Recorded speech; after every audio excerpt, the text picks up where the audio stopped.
Bonjour à tous. Voilà. Je vous ai pas entendu, un peu comme Mélissande tout à l'heure. Bonjour tout le monde. Je comprends que vous n'avez pas un micro comme moi, mais vous êtes plus que moi. Donc forcément, je devrais vous entendre plus. Mais je ne vais pas vous faire répéter. Je pense que j'étais satisfait du bonjour. Vous allez bien jusqu'ici? Vous passez un bon programme? On rend gloire à Dieu pour cela. Écoutez, quelqu'un peut me rappeler, Nick a fait une requête de prière sur une série. Est-ce que quelqu'un peut me rappeler le titre de cette série? L'existence de Dieu. Nick hoche de la tête. Donc on est tous d'accord pour l'existence de Dieu?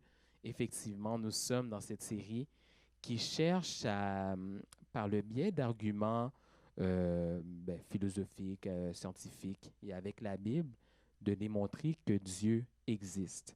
Le Dieu qu'essentiellement nous servons. Donc, mais on déconstruit l'idée, n'est-ce pas? Donc, on y va étape par étape. Donc, comme avec Junior il y a 2 semaines, comme avec Nick il y a 3 semaines, il y a peut-être certaines choses qui ne seront pas abordées aujourd'hui, mais qui le seront au cours des prochaines semaines. Donc, n'ayez crainte. C'est de un, pour vraiment déconstruire l'idée. De deux, vous garder en haleine et vous faire revenir. Et même de trois, inviter des gens à venir assister à cette série pour qu'eux aussi puissent, un, peut-être même voir que Dieu existe, ou du moins comprendre en quoi Dieu existe. Parce que trop souvent, en tout cas, je vais parler pour moi, on a pris comme établi que Dieu existe. Ceux et celles qui ont grandi à l'Église, c'est juste un fait, Dieu existe. Mais quand c'est le moment de le démontrer, parfois on est à court d'arguments.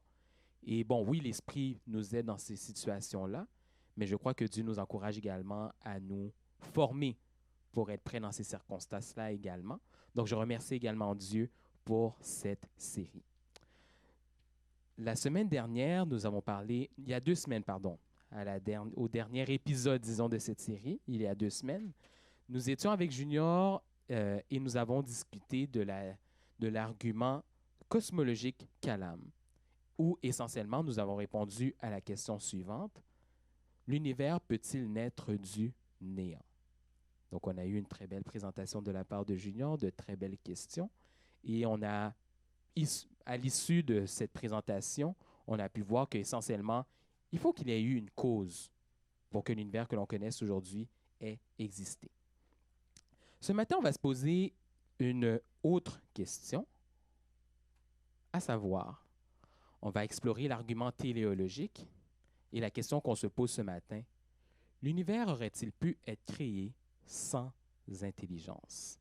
Je vous invite à courber la tête avec moi pour une courte prière.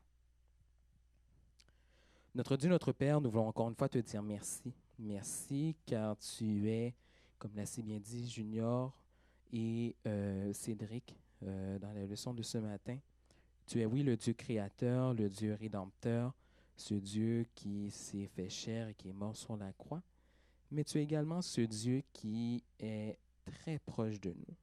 Même dans le plus secret de notre être, tu es là, Papa. Et pour cela, nous voulons te dire merci. Je te demande d'être au milieu de nous alors que nous allons parler d'un sujet important, Seigneur Jésus, car il faut comprendre en quoi tu existes. Et en fait, ce matin, fais-nous grâce d'avoir l'humilité de comprendre qu'il y a certaines choses qui nous dépassent, mais fais-nous la grâce de comprendre les choses qui ne nous dépassent pas, Papa.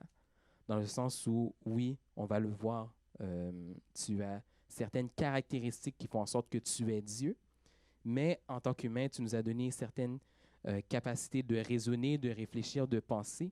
Alors, permets-nous, Seigneur, d'exploiter ces capacités à leur plein potentiel pour ta gloire et pour ton honneur. Daigne toucher mes lèvres, Papa, je ne suis pas digne, je ne suis pas qualifié même pour être devant toi, pour parler en ton nom. Donc, je te demande que tu m'utilises. Efface-moi complètement, Seigneur Jésus, afin que tous ceux et celles qui sont ici ce matin puissent t'entendre très clairement. Pardonne-nous, bénis-nous, au nom de ton Fils Jésus. Amen. Donc, comme je le disais ce matin, nous abordons la question: l'univers aurait-il pu être créé sans intelligence? on voit essentiellement, si on observe l'univers, il existe ce qu'on appelle des constances fondamentales. Ces choses qui, si on les met tous ensemble, c'est ce qui permet à l'univers essentiellement d'être là et d'avoir de la vie. On peut compter, il y a un dénombrement d'une trentaine, environ 30 constances fondamentales. Bon, ça peut varier d'une personne à une autre, d'un chercheur à un autre, mais on peut dire une trentaine de constances fondamentales. Là, vous me dites, c'est quoi une constance fondamentale? C'est une excellente question. Je vais vous donner quelques exemples. On parle par exemple de la force de la gravité. Je pense que la gravité, tout le monde ici a fait son cours de sciences. C'est essentiellement la force qui nous attire. Voilà. Bon. Ce que je veux démontrer, c'est que la gravité fait, tout le monde est d'accord que la force de la gravité existe, mais cette force est quand même très précise. Parce qu'en fait, si on prend l'exemple, par exemple, si on disait, OK, moi, je vais changer la force de la gravité d'un dixième à la 60. Donc, 1 sur 10 exposant 60. C'est quand même très petit comme nombre, infiniment petit. On pourrait se dire quelle est l'incidence d'un si petit chiffre sur une aussi grande force qu'est la gravité. Ben, en fait, si vous faites vos recherches, vous verrez que même une toute petite incidence sur la force de la gravité aurait des conséquences fatales, en fait, pour nous, pour la vie sur Terre, que cette force de la gravité ne serait plus la même avec un tout petit changement comme cela. Imaginez quelque chose que j'ai l'habitude de répéter, je pense Junior aussi, lorsqu'on prêche ou lorsqu'on fait des interventions, même lorsqu'on fait un déplacement d'1 degré, au tout début, on ne voit rien, mais après 100 km, on n'est plus du tout où est-ce qu'on était au départ, n'est-ce pas? Donc, juste avec un petit changement comme ça, il y a un changement, mais ce n'est pas catastrophique. On peut quand même rattraper le chemin perdu, mais avec la force de la gravité, on touche quand même à quelque chose de fondamental. Un autre exemple, la force nucléaire qui permet aux protons et aux neutrons de s'amalgamer ensemble et de former l'atome. En fait, j'ai des images pour cela. Je vais vous les montrer tout de suite. C'est le plus simple. Donc, je parlais de la gravité avec Isaac Newton, comme vous pouvez voir. Ici, on voit un atome et il y a la force nucléaire forte qui permet aux neutrons et aux protons, que vous voyez sur l'image, de s'amalgamer ensemble. Mais imaginez si cette force était plus grande, ben ça ferait en sorte qu'il n'y aurait pas cet amalgame qui est quand même bien. Ça s'amalgame, ça se marie bien. Mais si c'était trop fort, ça ferait une fusion, ce ne serait pas un atome. Tandis que si la force était trop faible, ben, ils ne seraient pas tout aussi proches, les protons et les neutrons, pour faire les atomes. Donc, on voit encore une fois que cette constance fondamentale, ça doit être très précis. C'est pas, OK, on fait ça, on prend des protons, neutrons, une certaine force, amalgame, atome. Non, non, non, c'est beaucoup plus calculé, beaucoup plus réfléchi. Je vous ai donné des exemples de sciences, etc., mais je vous invite à penser à une recette de votre grand-mère. Un sucre à la crème, un gâteau, une sauce à spaghetti. Ce sont quand même des choses... Les ingrédients, il faut bien choisir ses ingrédients. Il faut bien choisir la manière de le faire. Il faut bien choisir l'environnement où on fait ces choses.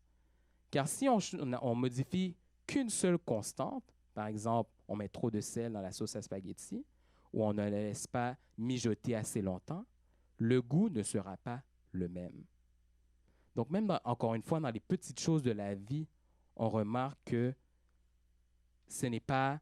On ne peut pas juste faire les choses comme ça. Il y a une réflexion à apporter, il y a des choses à faire, je ne vais pas trop avancer, je ne vais pas donner de punch, mais je vous aide juste à réfléchir que les choses essentiellement n'arrivent pas comme ça. Il y a un processus derrière ces choses-là. Donc, autant dans notre quotidien que dans la nature, que dans le monde que l'on connaît, que dans l'univers où il y a de la vie, ces choses ne sont pas laissées au hasard. Donc, ces lois et constantes de l'univers, on les voit qui sont ajustées pour créer la vie intelligente complexe. Et en fait, je vais vous mettre la slide pour vous.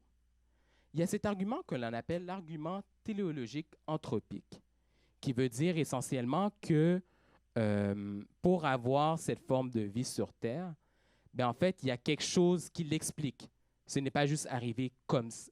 En fait, il faut expliquer, je reformule, le fait que l'univers semble bien réglé pour permettre la vie. Voilà l'argument téléologique anthropique. Donc, on voit que les règles, tout est bien fixé. Il y a des règles propres avec des circonstances propres qui arrivent à la vie. Et tout cela est bien fixé, bien ficelé. Jusqu'ici, on est d'accord. En fait, jusqu'ici, tout le monde serait d'accord. Autant le naturaliste que le théiste. Le naturaliste qui croit à l'évolution, que la nature a juste évolué pour arriver comme elle est aujourd'hui, versus le théiste qui dit que non, c'est une intelligence qui a créé ce monde. Tout le monde est d'accord jusqu'ici. Là, on pousse la réflexion un peu plus loin et je vous présente essentiellement un argument qui s'appelle, c'est un principe philosophique qui s'appelle le rasoir d'Occam. Je vais déconstruire. Rasoir, c'est une méthodologie en philosophie qui vise essentiellement à éliminer des explications improbables d'un phénomène. Donc ça, c'est ça, un rasoir. On élimine des explications improbables pour un phénomène. Et Occam, c'est Guillaume d'Occam, qui est un franciscain du 14e siècle, qui est venu avec cette philosophie, mais ce principe philosophique qui est résumé dans la citation que je vais vous lire. Il est inutile d'accomplir par un plus grand nombre de moyens ce qu'un nombre moindre de moyens suffit à produire. Quand des choses doivent rendre vraie une proposition, si deux choses suffisent à produire cet effet, il est superflu d'en mettre trois. De très grands mots, mais je vais vous donner un exemple hyper pratique pour comprendre ce concept. Pour vous rendre ici ce matin, il y avait peut-être plusieurs routes que vous... En fait, pas peut-être, il y a plusieurs routes pour se rendre ici, au 82-75 Pascal Gagnon. Il y a des routes qui sont... Là, je me suis trompé sur l'adresse. 87-25. J'avais les bons chiffres, mais pas dans le bon ordre. Voilà. Donc, 87-25 Pascal Gagnon. Il y a plusieurs routes pour se rendre ici, de votre domicile ou de où est-ce que vous êtes parti pour vous rendre ici. Mais naturellement, il y a une route plus rapide, plus courte, et des routes plus longues. Mais vous, dans votre raisonnement, en fait, vous ne faites plus raisonnement parce que c'est si logique, vous avez mis en place un principe d'économie ou de parcimonie qui fait partie du rasoir d'Occam pour vous dire, écoutez, j'ai 100 routes pour me rendre ici, mais j'ai quand même un temps limité pour m'y rendre, alors je vais reprendre la route simplement la plus rapide. Ou peut-être pas nécessairement la route la plus rapide, mais la route que je connais le mieux, qui dans mes circonstances est plus rapide. On se suit, n'est-ce pas? Donc voilà l'argument, le rasoir d'Occam. Donc en fait, si vous avez deux explications pour expliquer la même chose, l'argument veut qu'on prenne celui qui présuppose le moins de choses, celui où il y a le moins d'hypothèses. Mais là, vous allez me dire, OK, Reg, jusqu'ici, on est encore on n'a pas beaucoup avancé, car et le naturaliste et le théiste diraient exactement la même chose, à savoir, le naturaliste va dire, écoutez, moi, quand je considère ce monde, c'est si compliqué, si complexe, des règles bien établies, tout est vraiment carré. Il est impossible que ce soit une force intelligente, quelqu'un de supérieur qui ait fait cela. Ça dépasse l'entendement. Je m'en remets à l'argument naturaliste, l'évolution, que tout est arrivé. Voilà, c'est vraiment une chance, entre guillemets, que l'univers soit ainsi. Le naturaliste va penser comme ça. Il va se dire, de présupposer que c'est quelqu'un de plus grand qui a fait cela, non, c'est juste trop, ça dépasse l'entendement. Versus le théiste va se dire, au contraire, c'est si calculé, si méthodique. Est-ce qu'on peut réellement s'en remettre au hasard pour que le monde qui existe aujourd'hui soit comme il est, en fait? Comme le présuppose l'argument naturaliste. Donc, de la perspective théiste, c'est moins supposé de dire que c'est quelqu'un qui a fait tout cela, point, Donc, on prend cet argument-là. Alors que le naturaliste va dire, c'est plus facile de se dire que c'est juste arrivé comme ça que de commencer à dire que c'est une force supérieure qui l'a fait, etc. Donc, on n'est pas plus avancé, n'est-ce pas vrai? Donc, c'est là où nous en sommes. Inquiétez-vous pas, on va avancer, mais il faut quand même, on y va à tâtons, petit à petit, on va s'y rendre. Allons maintenant avec l'argument téléologique analogique, qui va nous permettre de pousser le point un peu plus loin. Je vous présente une montre, mais avant, je vais faire une petite mise en contexte. Disons que vous êtes au Mont-Saint-Hilaire, vous vous promenez en nature, peut-être pas aujourd'hui, il fait un peu froid, mais au printemps, à l'été, la nature est belle, les oiseaux chantent, c'est verdoyant, vous voulez vous rendre sur le sommet pour voir la vue, etc. Donc, vous marchez, vous voyez une roche sur le sentier. La roche ne va pas vous indisposer trop car vous allez vous dire, bon, je suis en nature, je suis sur une montagne. Une roche, c'est un élément naturel dans cet environnement-là. Ce n'est pas quelqu'un qui a posé la roche là. Ou du moins, peut-être quelqu'un l'a déplacée, etc. Mais elle est dans un environnement naturel. Donc, je ne vais pas me poser plus de questions que cela, c'est normal. Vous marchez un peu plus loin et vous découvrez essentiellement cette montre que je porte, car vous me l'avez donnée en cadeau par la suite. Donc, voilà la montre que vous avez trouvée. La montre va peut-être plus vous poser de questions. Pas la montre, mais vous allez vous poser davantage de questions au sujet de la montre. Vous allez la ramasser et là, vous allez l'observer et vous dire, OK, déjà, c'est beaucoup plus complexe qu'une roche. On voit toutes, ben même pas toutes, c'est quelques pièces d'une montre qu'on voit à l'image. Donc, je ne vais pas toutes les dire, mais bon, la lunette, l'aiguille, les pierres précieuses, le poussoir, le mouvement, le rotor, le cristal, le sous-cadran, le boîtier. On voit que c'est quand même complexe. On voit quand même que, bon, il y a des vis, il y a quelqu'un qui a assemblé ça. Il y a quelque chose pour le mettre autour du poignet. Il y a un certain style, certaines couleurs. Il y a des chiffres romains et des chiffres également aussi tout autour. Il y a le 27. Là, vous vous rappelez que vous êtes le 27 janvier. Donc, il y a aussi un mécanisme qui indique la date. C'est assez complexe quand même, n'est-ce pas? Plus qu'une roche, en tout cas. Bon, curieux que vous êtes, vous vous dites, bon, ça a l'air complexe, mais je veux en savoir davantage. Alors, vous décidez de démonter la montre au complet. Là, vous faites, wow! Il y avait tout ça? Hein, les enfants?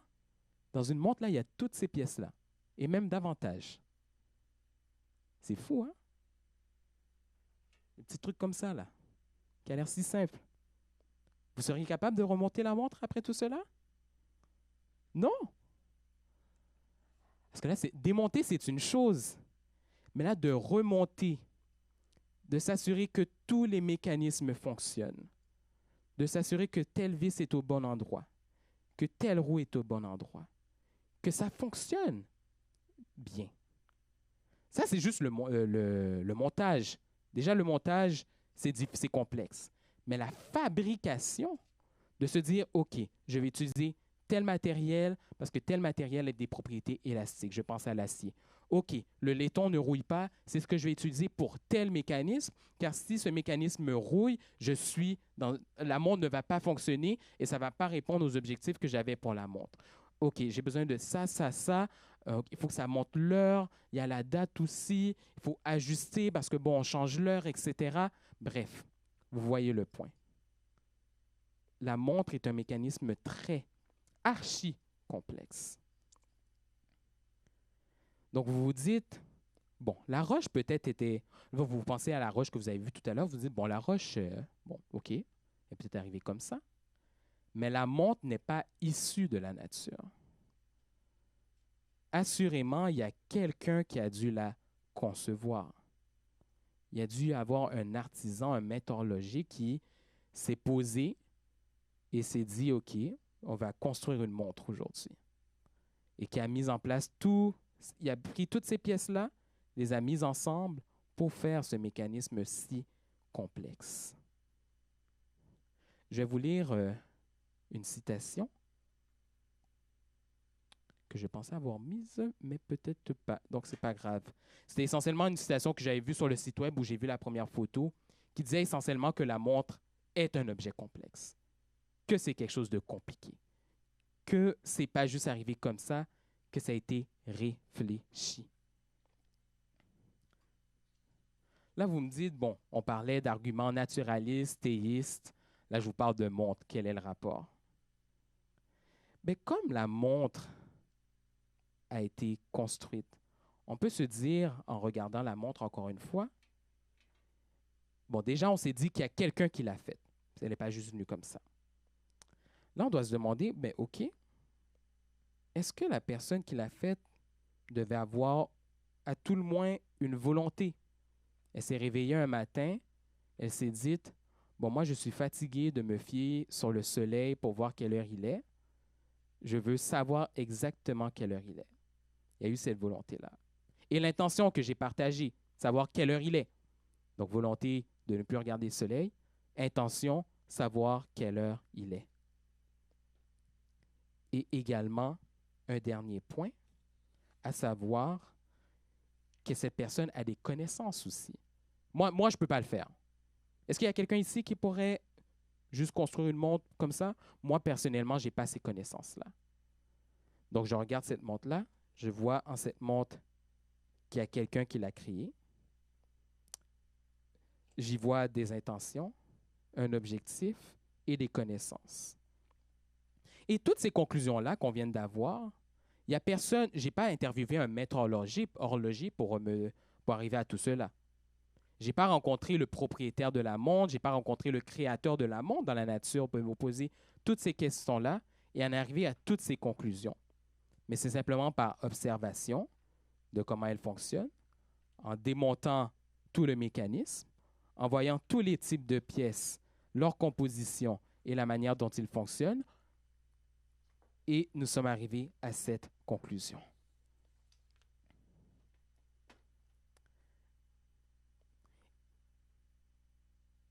Là, vous avez terminé de regarder la montre et vous vous levez la tête et vous prêtez davantage attention à la nature.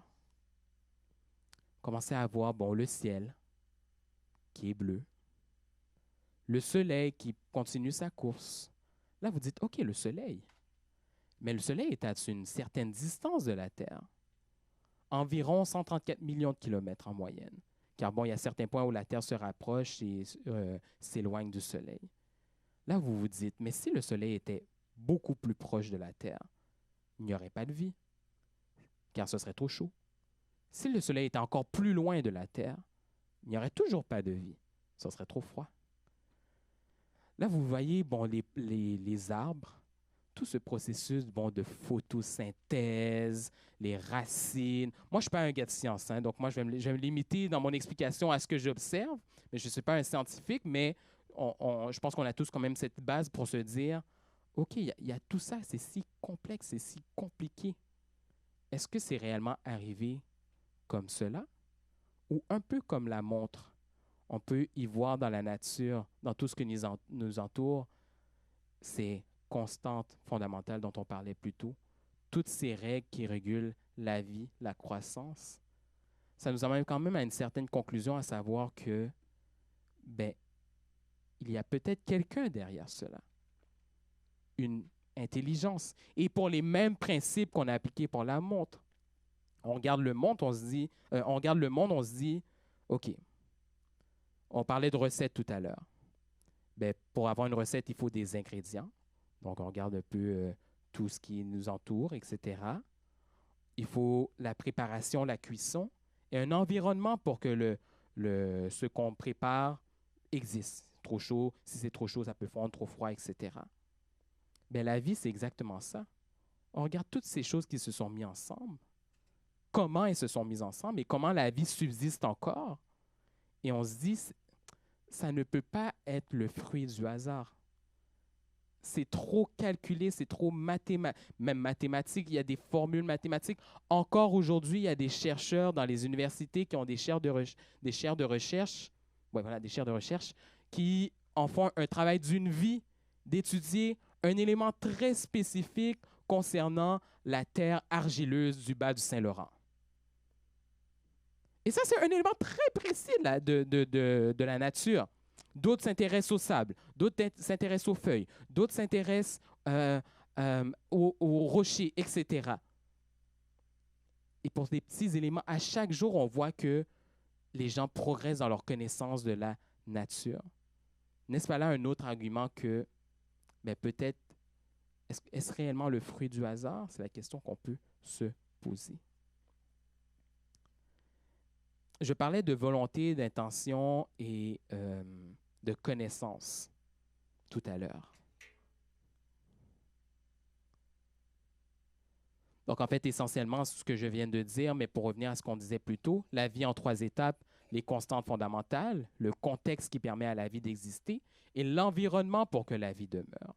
Tout ce qu'on peut observer aujourd'hui, ces constantes fondamentales dont on a parlé, le contexte, voilà, et l'environnement pour que la vie demeure encore aujourd'hui. Donc, les caractéristiques d'un créateur, on vient de le découvrir, on y voit dans le créateur de la montre et on peut faire le point plus loin pour se dire de l'univers qu'il y a une volonté, qu'il y a des intentions et une omniscience derrière cela. On voit dans la Bible que Dieu a une volonté, a des intentions et a aussi une omniscience. Le temps me fait la guerre, je ne vais pas lire les passages, donc ils sont là, vous les avez peut-être parcourus très rapidement, mais on voit que Dieu a une volonté, il a des intentions et il a une omniscience. Son intelligence n'a point de limite. Et le piège dans lequel on tombe très souvent, ou plusieurs personnes tombent, c'est d'essayer de comprendre Dieu. Mais avec l'omniscience, si nous comprenions l'omniscience de Dieu, nous serions également omniscients. Et ça, ce n'est pas possible. Car c'est vraiment une science qui dépasse l'omniscience. Ne le sais-tu pas, ne l'as-tu pas appris? C'est le Dieu d'éternité, l'Éternel, qui a créé les extrémités de la terre.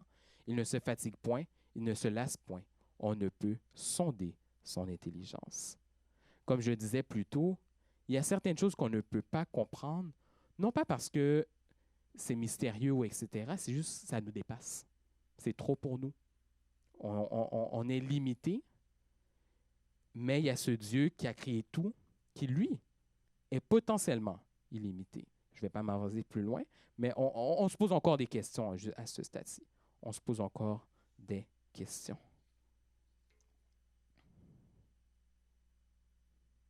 Donc, nous sommes à la conclusion. J'ai terminé essentiellement. Donc, nous, les chrétiens, on croit pour répondre à la question, est-ce que l'univers aurait-il pu être créé sans intelligence? Nous, on se dit que non, en fait. Lorsqu'on on prend le temps de calculer. Et on n'a pris que quelques minutes et j'ai juste semé c'était vraiment un sommaire exécutif que j'ai fait ce matin. Je n'ai même pas fait l'introduction. C'est l'œuvre d'une vie, c'est même pas assez une vie pour même contempler tout l'univers et comprendre ce qui a été derrière. Donc, lorsqu'on arrive à cette conclusion-là, on doit se poser la question, est-ce vraiment le fruit du hasard ou il y a une intelligence derrière cela? Est-ce que ma grand-mère, lorsqu'elle fait sa recette, les œufs, la farine, etc., les éléments mouillés, la cuisson, ça arrive comme ça? Ou il y a eu des intentions, me faire plaisir, une volonté de me faire plaisir, intention pour me nourrir, et finalement des connaissances, donc l'expérience de plusieurs années sur cette terre, de plusieurs fois d'avoir fait la recette. Peut-être qu'elle s'est améliorée avec le temps, peut-être qu'elle s'est trompée à plusieurs reprises, mais pour arriver à la recette parfaite qui, elle, va arriver à la volonté. Donc, voilà, je suis prêt à répondre à vos questions s'il y en a. Encore une fois, ça se veut très sommaire. Mon but n'est pas de répondre à toutes. Je vais essayer de répondre aux questions collectivement, mais c'est juste pour vous faire réfléchir. L'univers aurait-il pu être créé sans intelligence? Alors voilà, Winnick. Oh, il faut un micro. Attends, je m'excuse. Effectivement, il faut attendre le micro pour poser votre question. Alors, Winnick, est-ce qu'il est ouvert? Non, c'est qu'on doit t'entendre.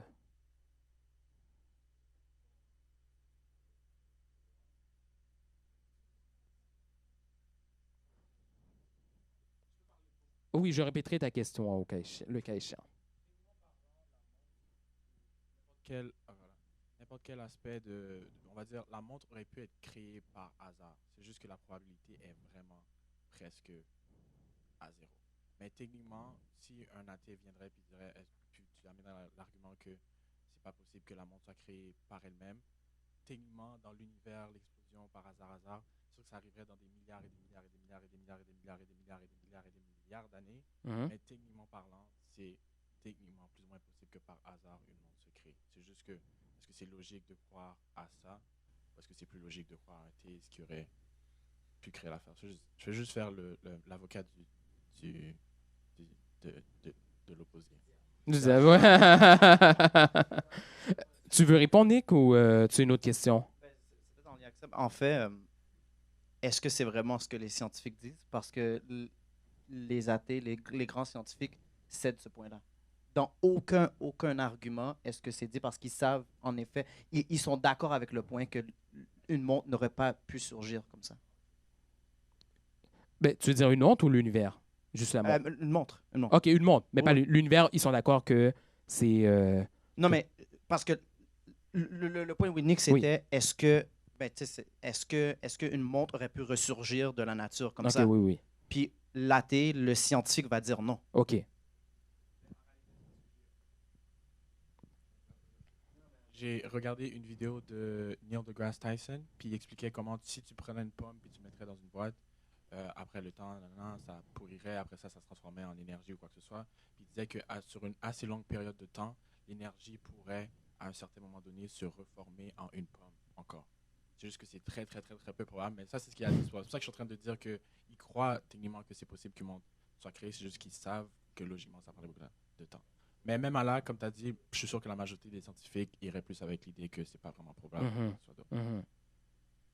En fait, justement, ma question, ça allait être le fait que je pensais même pas qu'il aurait pu dire quelque chose comme ça. Parce que pour moi, après avoir écouté ça, je me dis, est-ce qu'il y a des arguments qu'on peut donner contre ça? Right? Ou bien les gens qui sont contre, qu'est-ce qu'ils disent par rapport à l'intelligence derrière l'univers, par rapport à la complexité de l'univers? Qu'est-ce que les gens disent? Donc, ils viennent répondre à ma question. Donc, il y a vraiment des gens qui croient que c'est possible de mettre que si tu mettais tous les ingrédients de l'univers dans une boule, tu le roules pendant assez longtemps, ça va finir par donner l'univers et les humains, etc., etc. Une pomme dans une boîte purement vide va finir par... Ça, j'ai de la difficulté, mais c'est bon. Est-ce qu'il y a... Oui. Of course. Il a demandé est-ce qu'ils l'ont déjà fait. Bien sûr, ça prendrait des milliards d'années. Ce sont des théories, il dit. Mais la seule chose que j'allais dire, c'est... En fait, c'est ça ma question. Est-ce qu'il y a d'autres arguments que les gens disent contre l'intelligence derrière la conception de l'univers? C'est ce que je veux savoir. Est-ce que tu en as découvert ou pas du tout? Découvert, non, mais peut-être je me mettrais l'emphase sur ce que j'ai dit tout à l'heure. T'sais, on parlait d'omniscience, n'est-ce pas? Je pense, là je tombe un peu, c'est un peu philosophique, mais il y a des gens pour qui l'omniscience n'est pas une réponse en fait. Ils sont vraiment stuck sur il faut une réponse. D'abandonner ça à quelque chose de plus grand, c'est lâche en fait. Donc c'est plus un argument one-on-one qu'un gros argument, etc. Mais ça, sur lequel je mettrais l'emphase, c'est qu'ils cherchent tellement une réponse que même la chance sur un trillion de zilliards, etc. Listen, c'est peut-être très, très, très, très improbable, mais lorsqu'on regarde le monde, ils se disent, ben, clairement, ça se peut. Je pense que ça part de ça, en fait, parce que la notion d'omniscience, ça libère, mais ça limite aussi. Et pour certaines personnes, d'être limité, ben, c'est pas quelque chose avec lequel ils sont confortables. J'ai le micro, mais je vais regarder Bianca. Est-ce que c'est moi la prochaine personne? Il y a d'autres personnes qui ont levé leur main. OK, c'est bon. En fait, pour peut-être aller dans le... qu'est-ce que tu répondrais à quelqu'un qui dit... en fait, c'est comme deux questions. Qu'est-ce que tu répondrais à quelqu'un qui dit « Ah, ben un jardin, c'est un exemple. Je pourrais avoir un jardin dans la nature sans avoir de jardinier. » Qu'est-ce que tu aurais tendance à répondre? Et aussi, quelqu'un qui pose la question sur le multivers. « Ah, ben dans le fond, c'est un hasard parce qu'il y a un multivers qui existe, qui a essayé de comme, sortir plein d'univers, puis là, il y en a un qui a finalement fonctionné. » Qu'est-ce qu'on répondrait? Je vais commencer par le dernier. Au niveau du multivers, la prémisse demeurait exactement la même. Après, bon, le fait qu'il y ait eu plusieurs chances, etc., là, on tombe un peu dans d'autres théories que dire à quel point, voilà, mais la prémisse serait la même. Il aurait fallu quand même quelqu'un qui avait une intention créée, qui avait une volonté, qui avait des intentions et une omniscience pour arriver à même créer plusieurs univers. Pour que là, il arrive sur « Ah, OK, lui est bon, on va le garder. » Et justement, comment la personne aurait pu déterminer que lui était bon versus l'autre? Encore une fois, on parle d'omniscience. Ce n'est pas juste les multivers entre eux qui se sont mis d'accord pour dire « Ah, ça fonctionne, on oublie les autres, puis on va garder lui. » Au niveau du jardin, j'ai cette fâcheuse tendance de revenir sur ce que je dis, mais c'est à peu près la même prémisse. Le jardin, pour qu'il arrive comme ça, là, après, est-ce que tu parles d'un jardin sauvage comme la nature, ou tu parles d'un jardin comme le jardin botanique? Là, il y a deux...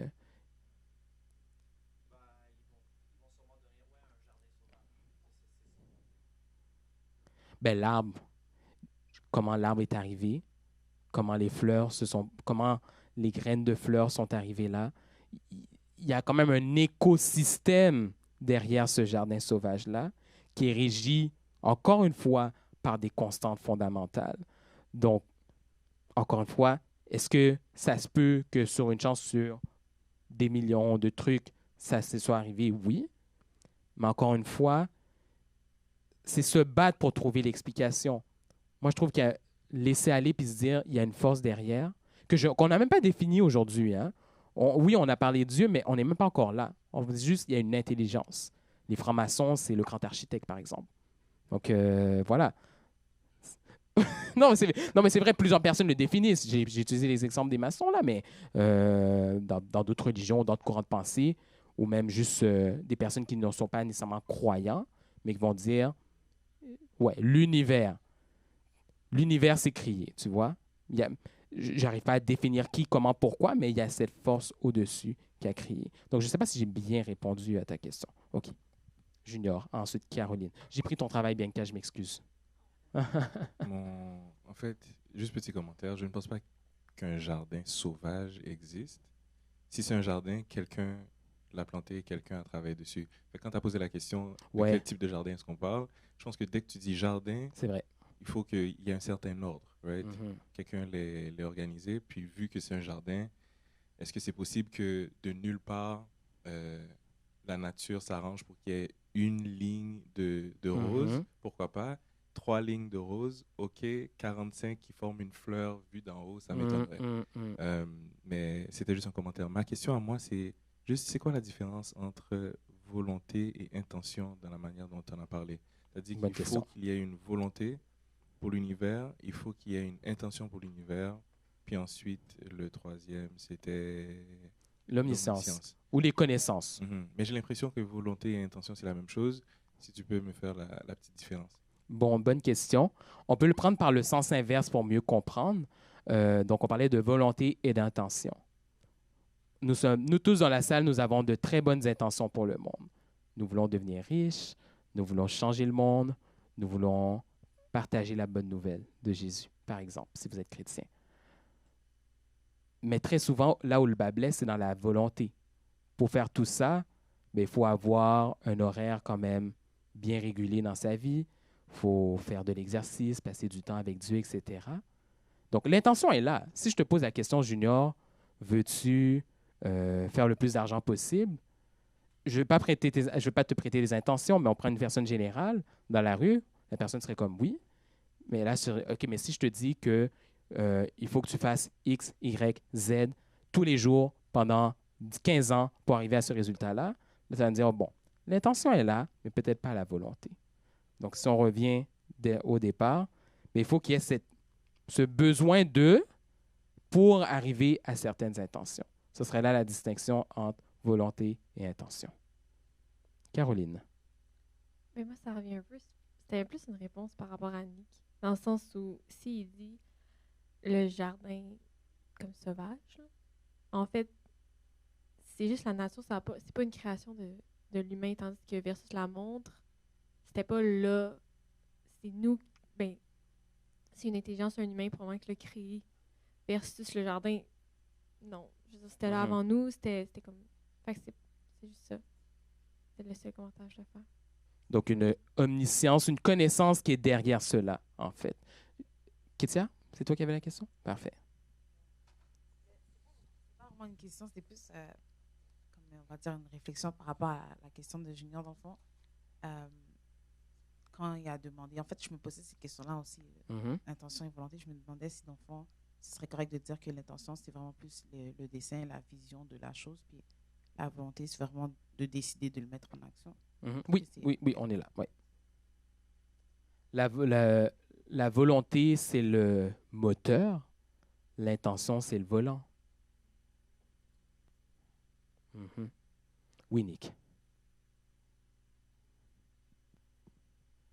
Est-ce qu'on pourrait dire aussi, parce que je trouve que c'est quand même pertinent d'avoir cette distinction-là, parce que c'est vrai que les mots surtout en français, là, les mots sonnent quand même pareil.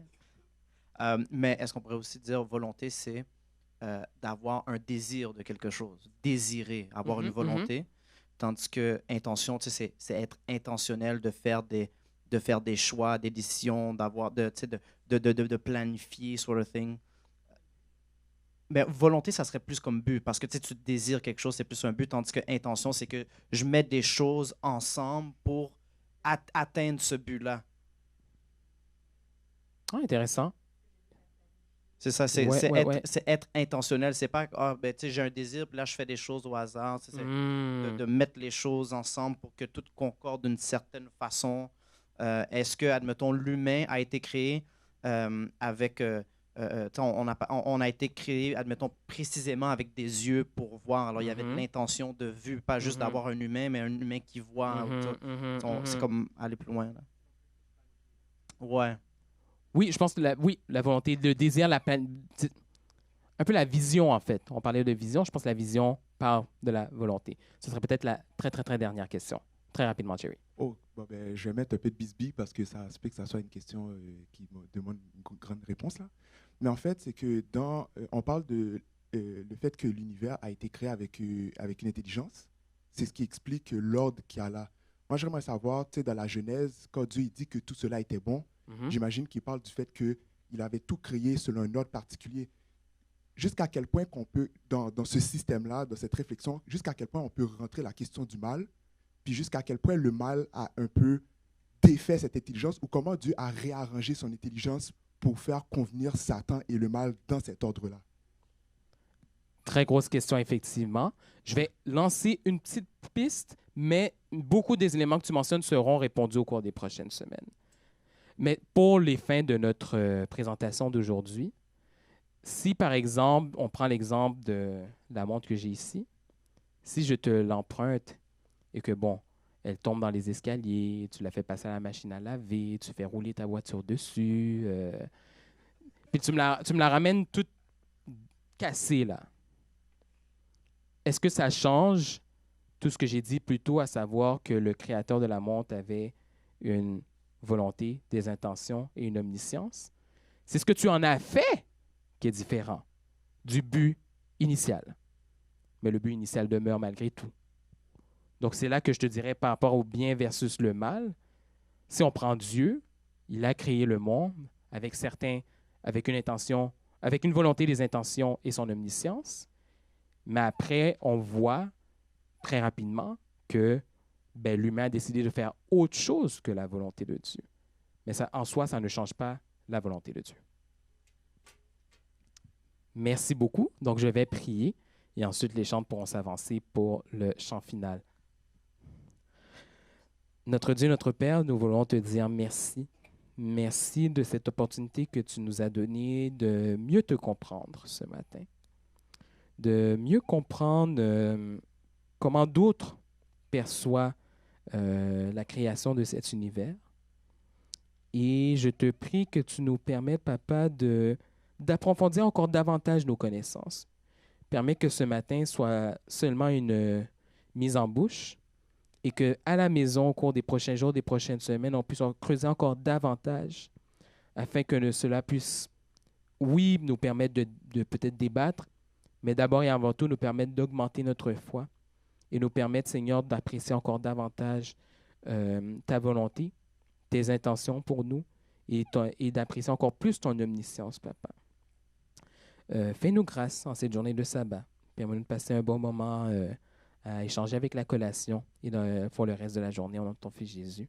Amen.